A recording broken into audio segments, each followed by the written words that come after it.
Komisi 4, siap mendengar aspirasimu.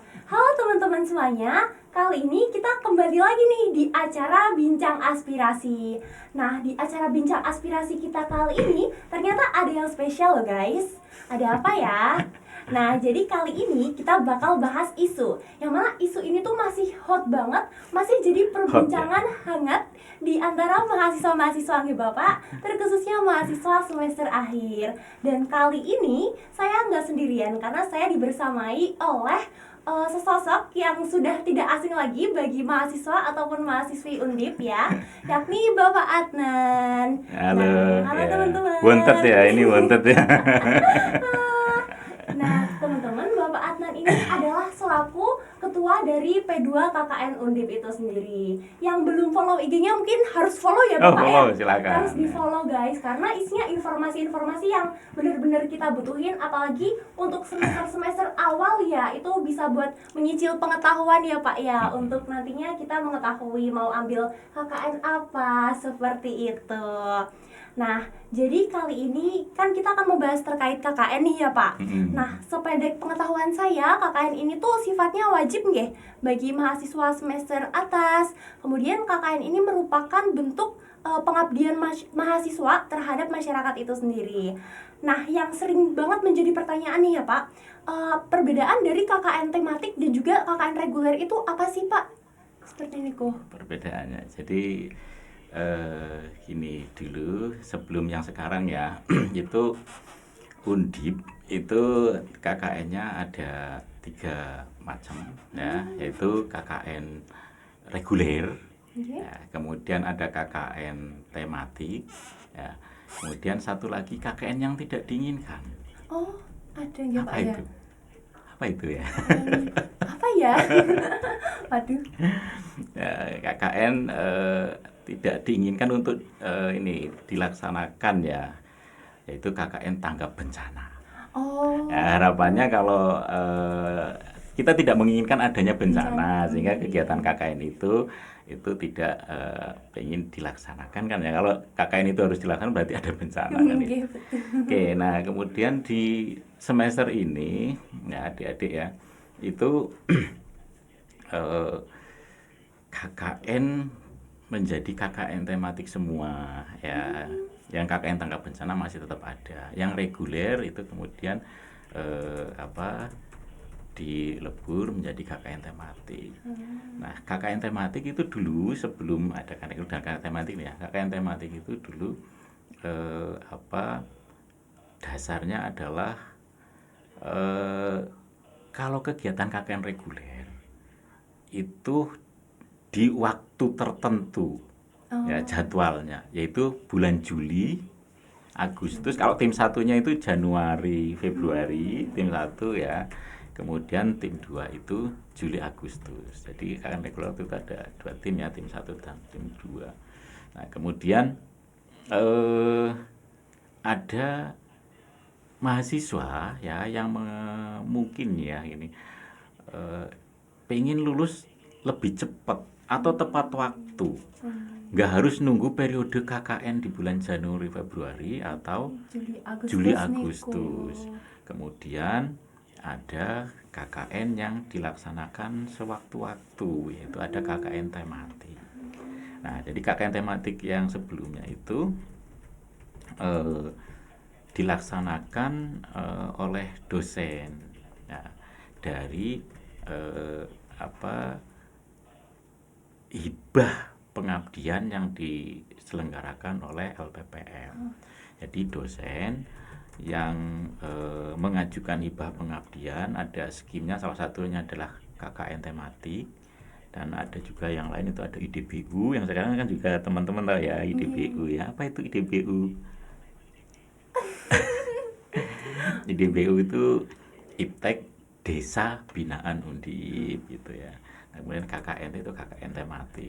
Itu ada skimnya, sebelumnya sudah ada juga di LPPM. Nah, waktu itu IDBU dan KKNT, kalau yang KKNT sudah pasti harus melibatkan mahasiswa. Ya, melibatkan mahasiswa untuk kegiatan KKN tematik. Yang IDPU juga melibatkan mahasiswa tapi lebih sedikit sih waktu itu jumlah mahasiswanya. Ya.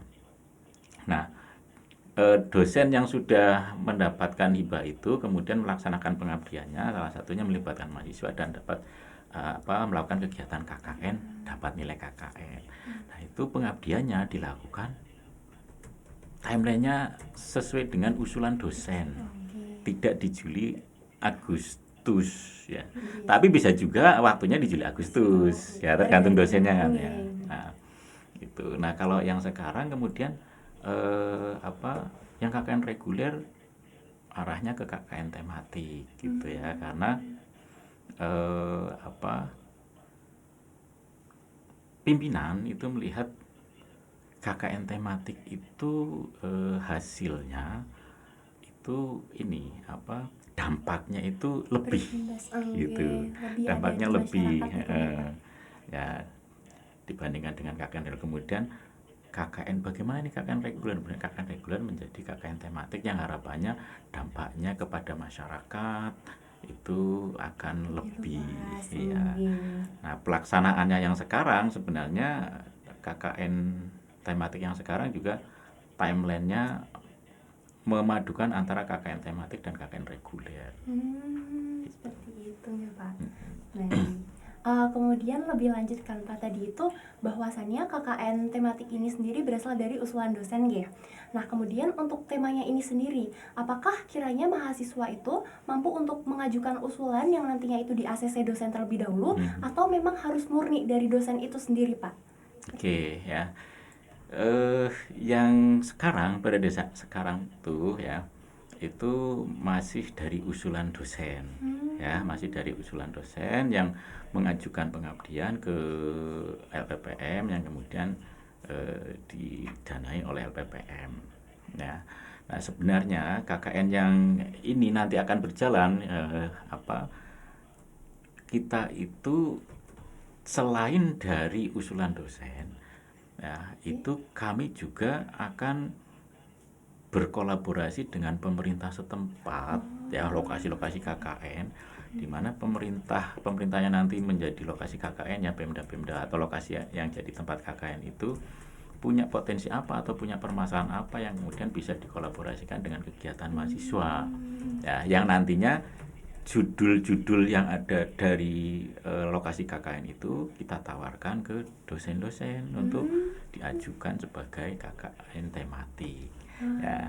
Dan tidak menutup kemungkinan juga kalau usulannya ternyata dari mahasiswa, karena ini juga ada kegiatan KKN yang sekarang ini, pada yang sekarang itu ada kegiatan KKN yang dari kegiatannya himpunan. Ya, dari kegiatan himpunan. Jadi himpunan mendapatkan hibah pendanaan ya, kemudian pelaksanaan kegiatannya itu ya, itu kemudian pengen dikolaborasikan dengan kegiatan KKN. Nah, mereka konsultasi ke kami apa saja yang perlu dilakukan agar nanti kegiatan tersebut bisa diakui sebagai kegiatan KKN. Ada yang sekarang ya, ini ada hibah yang di Sitaring. Nah, itu ada 17 mahasiswa ya, itu berkegiatan KKN di sana, dari dananya dari himpunan itu ya. Berarti ini ya Pak, 2-3 pulau terlampaui lah. Niki Ya, prokernya jalan, KKN juga dapat nilai ya, nah itu kemudian kan butuh dosen KKN kan. Nah, dosen KKN kalau memang di mahasiswanya itu punya dosen pembimbing ya, bisa diusulkan dosen pembimbingnya siapa, atau kalau misalkan tidak punya dosen pembimbing nanti bisa ke P2KN untuk dicarikan siapa nih yang cocok, yang mau untuk melaksanakan atau membimbing mahasiswa-mahasiswa ini berkegiatan KKN. Gitu. Sangat fleksibel ya Pak ya untuk tema dari KKN. Menguntungkan sekali sebenarnya untuk mahasiswa itu. Saya kira hanya bisa dari dosen-dosen saja gitu Pak, seperti haknya dosen gitu, tapi ternyata kita mahasiswa juga bisa menyampaikan usulan. Ya, cuma nanti dalam pelaksanaannya yang perlu diperhatikan adalah persyaratannya harus dipenuhi, itu agar bisa diakui sebagai kegiatan KKN. Iya, baik, Gitu. siap. Nah, kita lanjut ke pertanyaan berikutnya ya Bapak, yang paling silakan. sering ditanyakan. Jadi kan Pak, untuk tema KKN ini itu ditentukan oleh dosen pengusul, nggih. Sekarang ya, Nggih, yang iya, ini ya. yang ini. Nah, namun bagaimana ya Pak apabila tema yang dipilih itu tidak sesuai dengan latar belakang fakultas mahasiswa itu sendiri? Contohnya, Contohnya, semisal programnya adalah untuk pembangunan Desa Bandar Harjo seperti itu. mm-mm, Nah, kemudian terdapat mahasiswa Fakultas Hukum nih Pak. mm-mm. Nah, yang mahasiswa Fakultas Hukum ini kan kurang relate mungkin ya dengan Kurang adanya relate-nya di pembangunan. mana? Seperti contohnya pembangunan ini difokuskannya terhadap pembangunan sarana prasarana seperti itu Pak.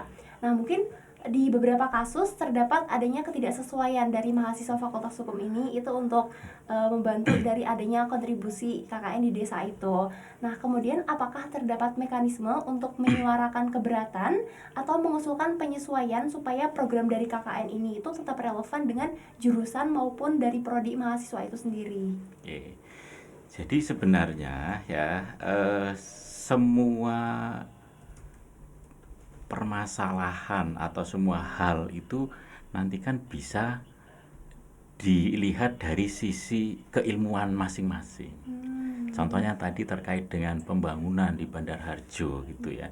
Nah, sekarang kita ini mengasah mahasiswa Fakultas Hukum di pembangunan di Bandar Harjo ini, apa nih saya bisa berkontribusi apa nih terkait dengan keilmuan saya hukumnya itu ya, misalkan terkait dengan Surat izin mungkin ya Pak ya. perizinan, nah itu. misalkan ya Oke. kan, nah itu bisa Iya. menjadi program kerja. Bagaimana kemudian ada loh masyarakat yang kemudian bingung, ini kalau saya mau melaksanakan ini izinnya kemana, Ya, nggih, nggih. ada yang belum tahu. Nah, kalau teman-teman dari Fakultas Hukum misalnya lebih paham, oh kesini, ayo kita bareng-bareng caranya seperti ini, ya Jadi kan? apapun temanya tetap sebenarnya akan apa ya Pak, setiap permasalahan itu selalu bisa diselesaikan dengan berbagai keilmuan itu Kalau sendiri. istilah saya mengambil istilah anak sekarang itu POV-nya dari Oh, keilmuan dari kita. siapa gitu, ya kan? Seperti itu. Contoh misalkan ini deh,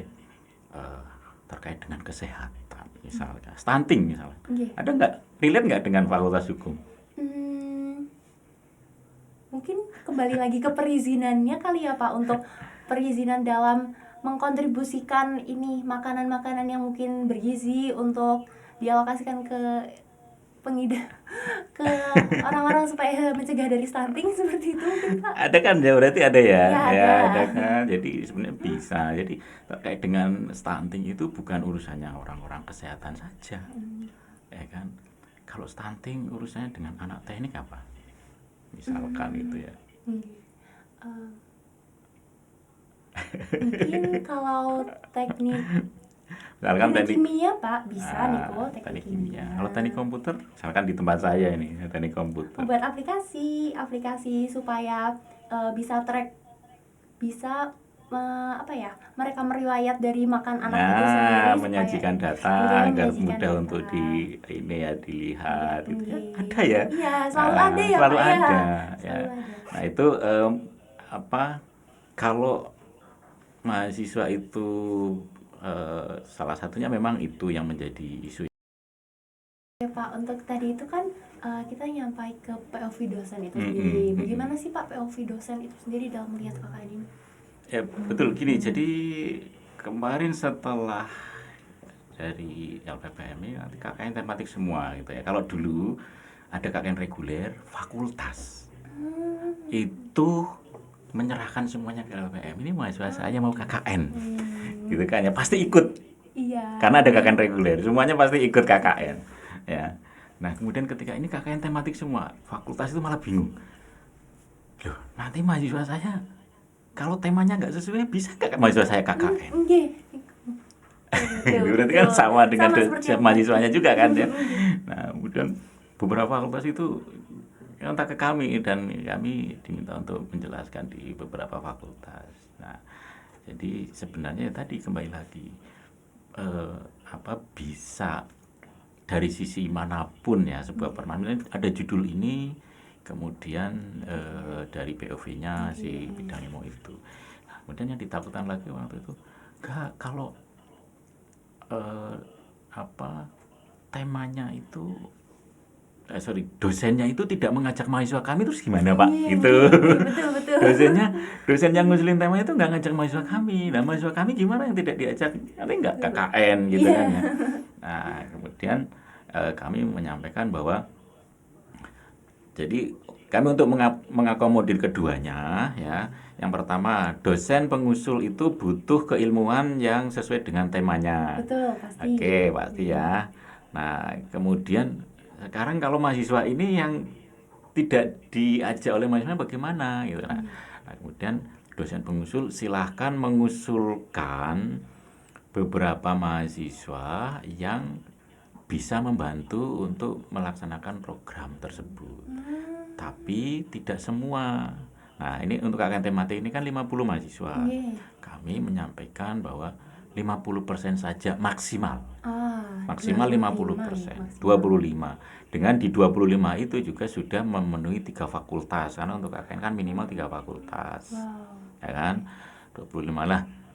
Yang 50%-nya atau 25-nya dari mana? Nah, ini dari mahasiswa-mahasiswa yang kemudian ikut KKN tapi tidak diusulkan oleh dosennya. Kami ikutkan di dosen tersebut secara random. Nah, kemudian begitu random, kekhawatiran mahasiswanya, tapi kan temanya nggak sesuai dengan saya, itu kan. Nah, bisa selalu ada kesesuaian di sana. Pokoknya di masyarakat itu semua bidang ilmu ada, jadi jangan khawatir ya. Tadi kalau mahasiswa Fakultas Hukum ya kaitannya dengan legalitas, pokoknya legalitas kan banyak di sana. Kalau dibutuhkan di mana aja ya. Aduh. Nah, itu ya terkait dengan itu. Apalagi nih? Jadi Pak, kan tadi dosen itu harus mengusulkan gitu. Nah, apakah tiap fakultas itu dosennya wajib mengusulkan atau tidak? Tidak sih. Tidak.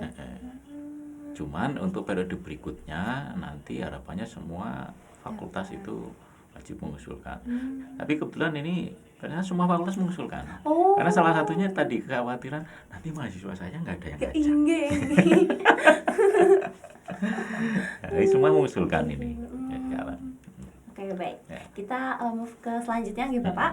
Nah, jadi kan kita tahu ya Pak bahwasannya timeline KKN tematik ini itu berlangsung dari April sampai Agustus dan juga September hingga Desember.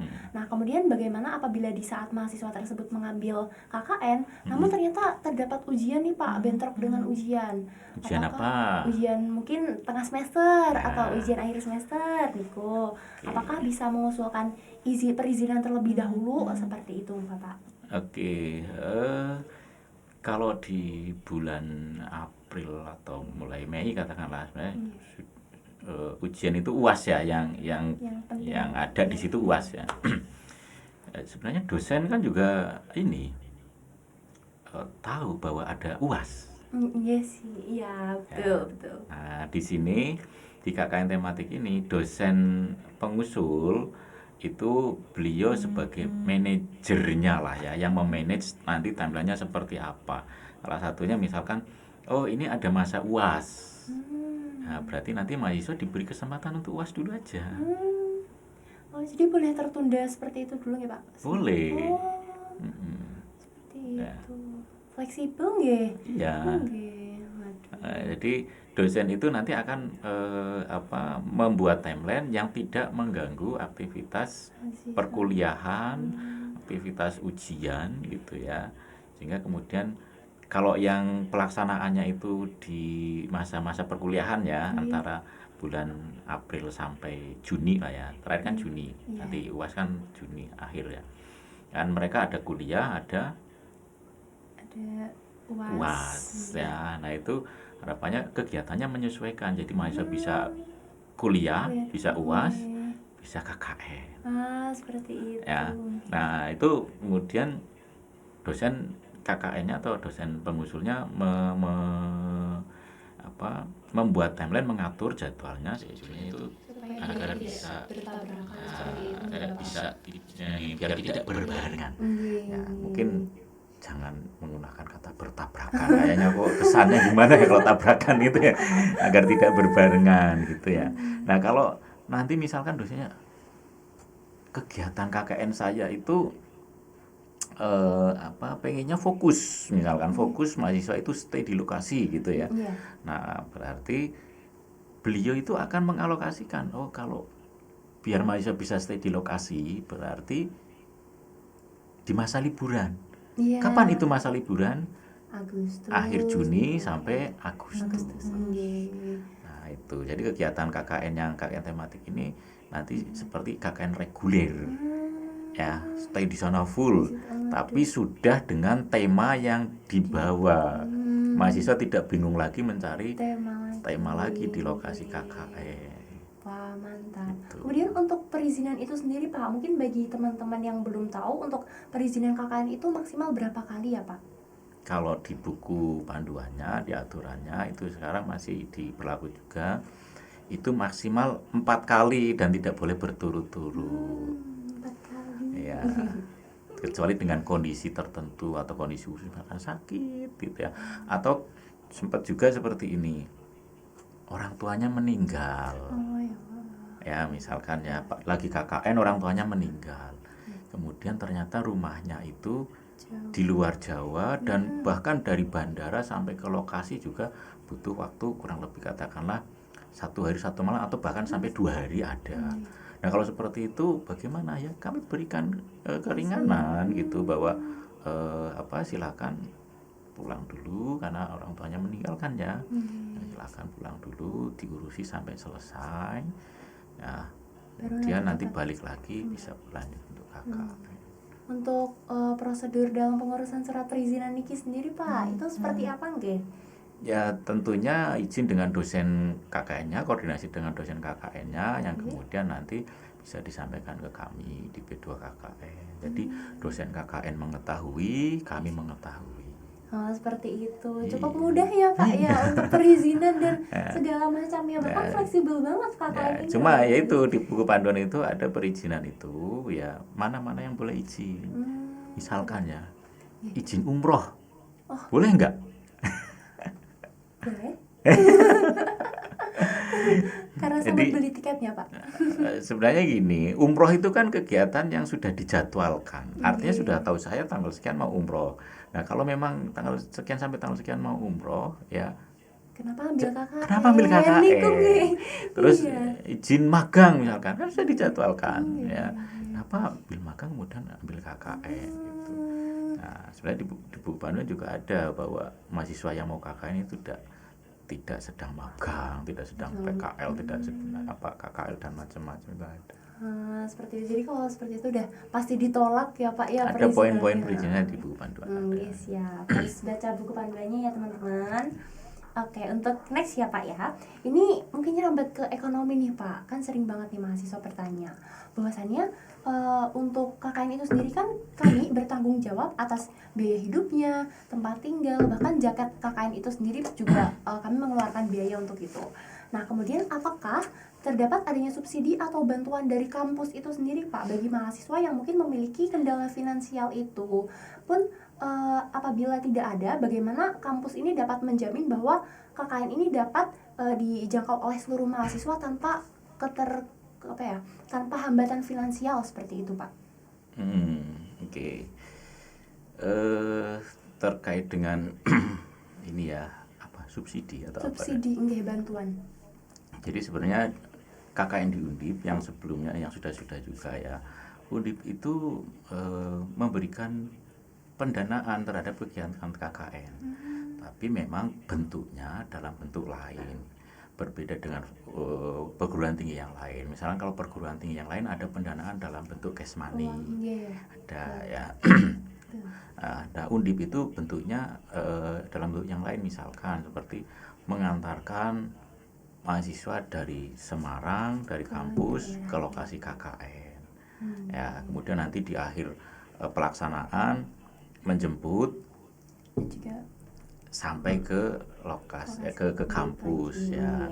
Nah, itu kami Undip cukup luar biasa mengeluarkan dana itu. Kalau kemarin yang kebetulan saya kan baru menjabat di periode yang kemarin ya, dengan 2000 pesertanya 2.300 itu untuk kendaraan mengantarkan ke Undip itu Undip mengeluarkan sekitar 1 ya Oh, wow. itu Banyak ya itu kendaraannya. Nah, kemudian selain itu ada asuransi ya, jadi teman-teman yang di kegiatan KKN, berkegiatan KKN itu kami asuransikan, kami bayar preminya ke pihak asuransi semua. Oh, aduh. Ya, makanya kemudian teman-teman yang misalkan ada yang misalkan sakit, Iya, kecelakaan, ya semua kemudian diurusi sama Pihak universitas nih.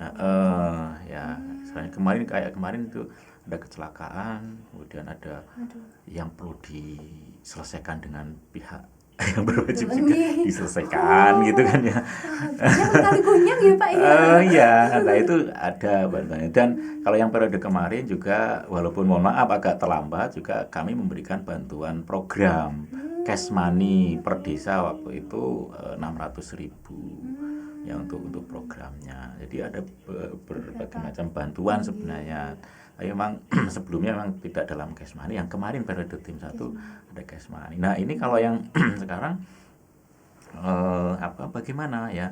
Sebenarnya mekanismenya sama dengan yang KKN reguler. Jadi ini dosen-dosen mendapat kewajiban untuk memfasilitasi adik-adik mahasiswa ini, mahasiswa KKN terjun ke lokasi KKN ya, diantar ya, kemudian nanti di akhir acara, di akhir kegiatan itu setelah selesai KKN-nya dijemput itu, difasilitasi itu ya. Kemudian ada program, nah program kerja ini kan program kerjanya yang temanya itu kan diusung oleh dosen. Nanti dosen juga memberikan ini ya bantuan terkait dengan pelaksanaan program. Nah yang tidak ditanggung itu seperti biaya hidup, makan gitu ya. Nah mahasiswa KKN dan tidak KKN tetap makan kan? Enggak. Jadi tetap pengeluarannya sama ya Pak ya, ujung-ujungnya. Ya itu, maka KKN tidak KKN tetap makan itu ya. Cuma mungkin ada tambahan ya, kaitannya mungkin terkait dengan misalkan tempat tinggal ya, nanti kan bisa digotong bareng-bareng ya itu. Berarti untuk bantuan itu sendiri memang Undip memberikan ya Pak, tapi dalam berbagai bentuk dan juga ini untuk finansial mahasiswa itu sendiri dia tidak ada bantuan personal ya Pak berarti Tidak itu. ada. Hanya per timnya saja Ya, itu kan konsekuensi dari adik-adik kemudian ini ya kuliah. Betul. Sama seperti mata kuliah yang lainnya gitu ya. Siap kuliah, siap mengeluarkan dana, nih nggih Pak ya. Karena lagi ya, KKN ini juga masih agak lama, jadi mungkin bisa dipersiapkan dulu nggih Pak ya untuk dananya, niku kan bisa get. Oke Pak, kita move ke pertanyaan selanjutnya nggih. Jadi kan niki Pak, dalam pelaksanaan KKN itu kan disebutkan bahwasannya mahasiswa itu tidak diperbolehkan membawa kendaraan bermotor. Nah, namun di banyak daerah nih Pak, transportasi umum tuh ternyata terbatas dan juga jarak antar dusun itu ternyata berjauhan. Nah, dalam hal ini bagaimana sih Pak adanya antisipasi dari Undip itu sendiri untuk menangani dari kendala mobilitas maupun transportasi itu? Seperti itu. Ya, jadi sebenarnya Undip itu melarang mahasiswa KKN untuk bawa motor adalah salah satunya untuk mengantisipasi ya, mengantisipasi kejadian-kejadian yang tidak diinginkan. Ya, Undip itu merasa sayang dengan mahasiswanya, peduli dengan mahasiswanya. Jadi dulu sebelum dilarang menggunakan motor itu KKN memang menggunakan motor dan berangkat dari kampus ke lokasi KKN menggunakan motor. Ya, angka kecelakaan waktu itu selalu ada, setiap KKN itu selalu ada. Ya. Apalagi tidak ada yang memastikan ya Pak di jalan itu mahasiswanya ngebut atau tidak atau enggak. Nah itu setiap KKN selalu ada, makanya kemudian dievaluasi. Nah dievaluasi waktu itu dengan pengelola ya waktu itu ya, mahasiswa tidak diperbolehkan membawa motor dari Semarang sampai ke lokasi. Motornya kami bawakan dengan menggunakan truk. Nah, jadi mungkin jangan-jangan malah belum lahir. Itu ada satu masa itu KKN Undip Ya, mahasiswanya diantar dengan menggunakan bis, ya, bis-bis kecil itu, ya. Kenapa kok bis kecil? Karena agar bisa sampai ke posko. Karena di lokasi KKN untuk menjangkau ke posko itu tidak semuanya jalan itu bisa dilalui dengan bis besar. Makanya kemudian dengan bis-bis kecil, ya, agar kami Undip itu bisa mengantarkan mahasiswa sampai di depan posko dengan menggunakan bis-bis kecil. Bahkan dulu pernah ada satu desa yang poskonya itu tidak bisa dilewati oleh elep. Kemudian dari pihak armada itu bertanggung jawab mencarikan kendaraan lain untuk melangsir mahasiswanya, ya, dari terakhir elep itu bisa berhenti, kemudian dilangsir dengan menggunakan kendaraan lain, jenis lain sampai ke lokasi. Itu kemudian bagaimana dengan motornya? Diantar dengan menggunakan truk sampai ke lokasi KKN. Wow. Itu tahapan berikutnya, ya, setelah ada beberapa kejadian itu kemudian oke, motornya kami antar deh gitu ya. Nah, kemudian diantar sampai sana gitu ya. Tapi ternyata masih ada yang Menyalahgunakan kecelakaan itu, ya. Dan kami sangat sedih dan menyayangkan ketika misalnya ada kegiatan KKN kemudian harus kehilangan teman-teman adik-adik kita mahasiswa, ya. Untuk kami perhatian banget, ya, agar semua ketika mahasiswa berangkat dan pulang juga lengkap. Ya, harapan kami adalah seperti itu. Kemudian ternyata setelah diantar pun masih ada. Nah, masih adanya juga setelah dievaluasi misalkan, ya, loh ini KKN-nya itu di Magelang, kok kecelakaannya di Jogja. Wah, malah mahasiswanya kemana-mana nih ya Pak. KKN-nya kan di Magelang, kok kecelakaannya di Jogja misalkan, ya. Nah, itu mungkin karena merasa oh ini motor saya sendiri, saya mau pakai kapanpun itu terserah kan gitu, ya. Nah, makanya kemudian muncul peraturan berikutnya itu tidak diperbolehkan membawa motor, ya. Dan memang kami paham, tahu betul bahwa di lokasi KKN itu butuh mobilitas. Paham gitu, ya. Nah, disitulah mahasiswa sedang KKN. Bagaimana kemudian mahasiswa bisa mengasah soft skill-nya agar bisa berkomunikasi dengan warga, ya, agar kemudian di lokasi KKN bisa bertahan, survive, gitu, bisa survive gitu, ya. Melatih teman-teman bisa survive di lokasi KKN, ya. Tanpa membawa motor sendiri, gitu, ya. Kemudian nanti dengan masyarakat berkomunikasi, ya, bagaimana kemudian nanti mungkin dipinjemi oleh warga. Nah, komunikasinya bagaimana agar warga pun kemudian meminjaminya dengan ikhlas, juga dengan suka hati, sukarela. Iya, disitulah mahasiswa sedang KKN gitu. Dan kami juga menjelaskan ke beberapa instansi pemerintahan yang menjadi lokasi KKN, bahkan tidak sedikit juga yang mendukung kegiatan di bawah tidak boleh bawa motor. Bahkan di sana sudah nanti motor ketika di lokasi kami yang menyediakan. Ada yang sampai seperti itu. Keren, Pak. Ya, itu mantap. di beberapa kecamatan itu ada yang seperti itu, di kabupaten ada, ya. Nah, itu bagaimana tadi mahasiswa bisa survive. Betul. Ya, latihan survive ini, ya. Kemudian bisa berkomunikasi, ya. Bahkan kalau yang komunikasinya berhasil, ya, dia akan dipinjemi motor oleh warga dari awal sampai akhir. Wah. Ya, tali silaturahminya itu udah ada. Yang penting bagaimana kita bisa terjalin ikatan batin dengan masyarakat dulu. Nah, jadi sebenarnya itu nanti dalam semua hal, ketika teman-teman mahasiswa itu mau melaksanakan program kerja, biar mudah, terjalin dulu dengan masyarakat dulu dengan baik, ada ikatan batin. Ketika kalau sudah ada ikatan batin itu ngajak masyarakat itu akan lebih mudah. Masyarakatnya juga tertarik. Ya, karena KKN itu tidak hanya terkait dengan program kerja saja, tapi melatih mahasiswa untuk berkecimpung langsung dalam masyarakat. Ya, mengasah soft skill-nya, Oke. komunikasinya, ya, terlatih, kemudian nanti ada rasa empati dengan warga, nanti menjalin ikatan batin. Jadi itu tidak hanya melulu terkait dengan program kerja saya, program, laporan enggak. Ya, salah satunya juga itu, ada ikatan batin dengan masyarakat, bisa membantu masyarakat. Nah, kalau sudah ada ikatan batin, Enak ya Pak, apa-apa mudah. Kalau kita pun tiba-tiba terdapat keterbatasan logistik, pastilah itu ada bantuan dari masyarakat. ada mahasiswa KKN ya yang di salah satu desa itu ya, dan ini tidak hanya sekali dua kali.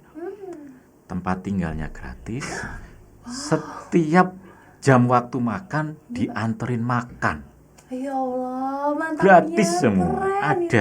Waduh. Ya, nah itu Saking berarti ada dekatnya. ikatan batin ya. Dan ketika kemudian selesai, Nggih. Selesai KKN sedih nih kok.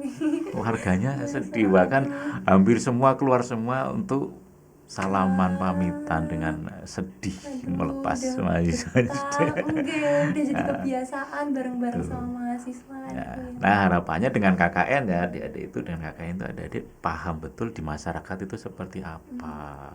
Apalagi adik-adik yang sekarang itu yang sering banget interaksinya di hadapan layar ya. Betul. Nah, sekarang di masyarakat itu gitu. Menyenangkan deh. Sungguh menyenangkan di masyarakat itu. Saya Coba. udah sabar KKN ini jadinya. Semester berapa? Saya semester 2 Pak. Masih lama sekali. Masih 4 semester lagi. Jadi saya sudah siap ini secara mental. Teman-teman juga harus siap ya. Oke, kita langsung mungkin move ke satu pertanyaan lagi nih ya Pak ya. Apakah nih Pak, jadi gini Pak, saat pelaksanaan KKN itu sendiri kan tidak jarang ada mahasiswa yang menumpang nama atau mahasiswa yang tidak mau berperan aktif lah dalam keberjalanan KKN itu. Ada ya? Kan kerap kali kita temui itu Pak. Nah, apakah terdapat mekanisme ataupun sanksi untuk mahasiswa yang melakukan hal demikian Pak? Ya. Jadi sebenarnya pengawasan penuh itu kan di dosen KKN ya. Dosen KKN yang tahu persis di lapangan seperti apa itu. Nah, kami juga mendapatkan laporan-laporan dari dosen KKN tentunya ya. Di samping juga bisa jadi ketika kami supervisi juga mengetahui ada permasalahan ini gitu ya. Ya, nanti kami tetap ada sanksi ya, salah satunya ya tidak optimal nilainya, jadi ada ini dulu Pertimbangan itu? disampaikan yang ini, jadi disampaikan peringatan dulu gitu ya, peringatan dulu ya, kalau memang kemudian kita lihat dia itu melakukan kegiatannya itu atau pelanggarannya itu sejauh mana, jadi nanti ada sanksinya bisa. Mungkin kita ingatkan dulu bahwa ayo yang benar berkegiatan KKN-nya. Kalau memang kemudian pelanggarannya itu kami harus menarik mahasiswanya, ya udah kami tarik mahasiswanya untuk tidak berKKN, misalnya mahasiswa yang bersangkutan gitu ya. Atau seluruh mahasiswa di situ kami tarik juga bisa. Wow, berimbas juga ke tinggi Iya, ya Pak bisa ya. Itu ya.